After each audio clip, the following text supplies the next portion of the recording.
Close your eyes and picture a billionaire. You likely imagine a super yacht anchored off the coast of Monaco. You see a private island in the Caribbean, a garage full of Ferraris, and a dinner of caviar and truffles served by white-gloved waiters. This is the standard image of extreme wealth. Now, erase that image completely. Instead, picture a 90-year-old man in a rumpled suit, driving himself to work in an old Cadillac. He stops at a McDonald's drive-thru, counts out $3.17 in exact change, and buys a sausage, egg, and cheese biscuit. He washes it down with a Coca-Cola. This man is Warren Buffett. He is the Oracle of Omaha, a man with a net worth that hovers around $130 billion. He could buy McDonald's, the entire corporation, in cash if he wanted to, but he doesn't want to own the company. He just wants the breakfast sandwich. In the next 8 minutes, we are going to explore the strange, simple, and fascinating life of the world's most frugal billionaire. We will look at why he still lives in the same house he bought in the 50s, why he pledged to give 99% of his money away, and what his simplicity teaches us about the true meaning of wealth. The $31,000 castle. If you become a billionaire tomorrow, the first thing you do is usually buy a mansion, maybe a penthouse in New York or an estate in the Hamptons. Warren Buffett took a different path. He lives in a quiet, tree-lined neighborhood in Omaha, Nebraska. The house is a nice but unremarkable gray stucco structure. He bought it in 1958 for $31,500. That is not a typo. For nearly 7 decades, while his wealth compounded from millions to billions, his address never changed. He raised his children there. He eats dinner at the same kitchen table. There are no high walls, no guard towers, and no private security army patrolling the perimeter.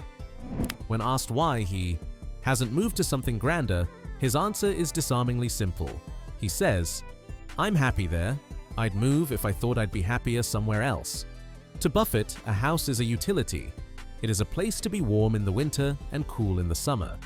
He famously stated that if he owned 6 or 8 houses, his life would become worse, not better, because possessions eventually end up possessing you. In a world obsessed with upgrading, Buffett is the ultimate master of enough. The diet of a 6-year-old. If his housing choice is modest, his diet is downright rebellious. You might expect a man of his age and status to have a team of nutritionists and private chefs preparing organic, macrobiotic meals. Instead, Warren Buffett eats like a 6-year-old left unsupervised at a birthday party. His morning routine is legendary. On his 5-minute drive to the office, he stops at McDonald's.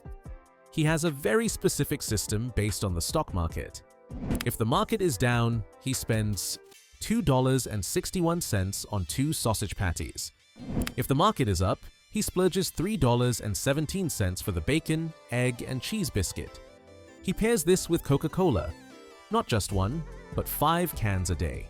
Regular Coke at work, Cherry Coke at home. He salts his food aggressively and loves Dairy Queen ice cream.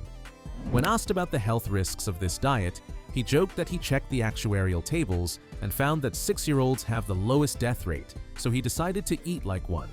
But there is a deeper philosophy here. Buffett invests in what he understands, and he eats what brings him joy. He refuses to eat kale just to live an extra week if that week is miserable. For him, a burger and a Coke are pure, uncomplicated happiness. The Chariot. Step into the garage of a typical billionaire, and you will find a showroom. Bugattis, Lamborghinis, vintage Porsches.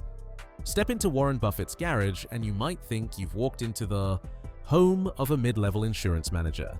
Buffett does not care about cars. He drives himself. No chauffeur, no convoy.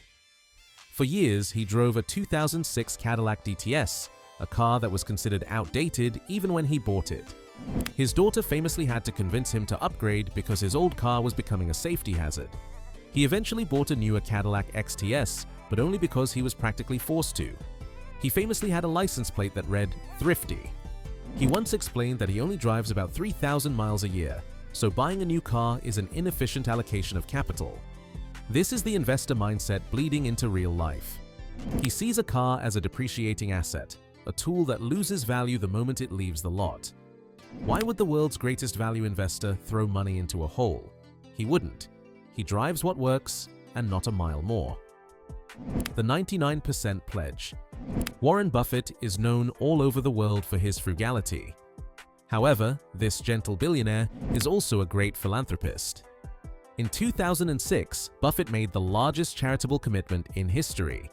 He pledged to give away 99% of his entire fortune to philanthropy, leaving only 1% for his lifestyle and his heirs. Along with his best friend Bill Gates, he created the Giving Pledge, inviting other billionaires to do the same. In his pledge letter, he wrote something profound. Were we to use more than 1% of my claim checks on ourselves, neither our happiness nor our well-being would be enhanced. He views his money as claim checks on society's resources. He believes that hoarding these claim checks is wasteful when they could be used to cure diseases or educate children.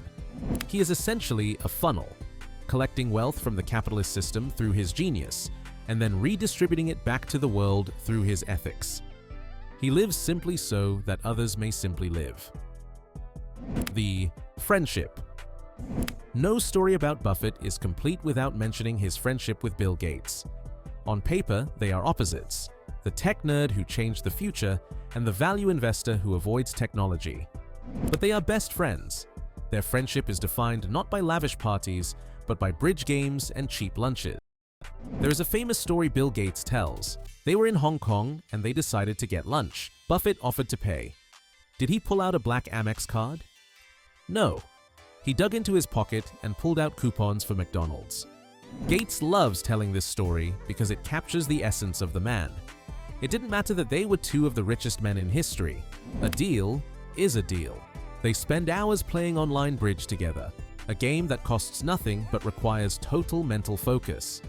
This friendship proves that for Buffett, the best things in life, intellectual challenge and good company, are actually free. Warren Buffett is a reminder that wealth and lifestyle are two very different things. He could have lived like a king. He chose to live like a neighbor. He proved that you can conquer the world without losing your soul to it. He showed us that the ultimate luxury is not a private jet or a gold watch. It is the freedom to do exactly what you love, every single day, without caring what anyone else thinks. He tap dances to work, not because of the billions, but because he loves the game. Now, I have a question for you. If you had Buffett's billions, would you be able to live this simply? Or would the temptation of the yachts and the mansions be too strong to resist? Be honest. Let me know in the comments below. If you enjoyed this look into the life of a humble titan, please hit the like button. And if you want to learn more about the mindset of the ultra-wealthy, subscribe to the channel.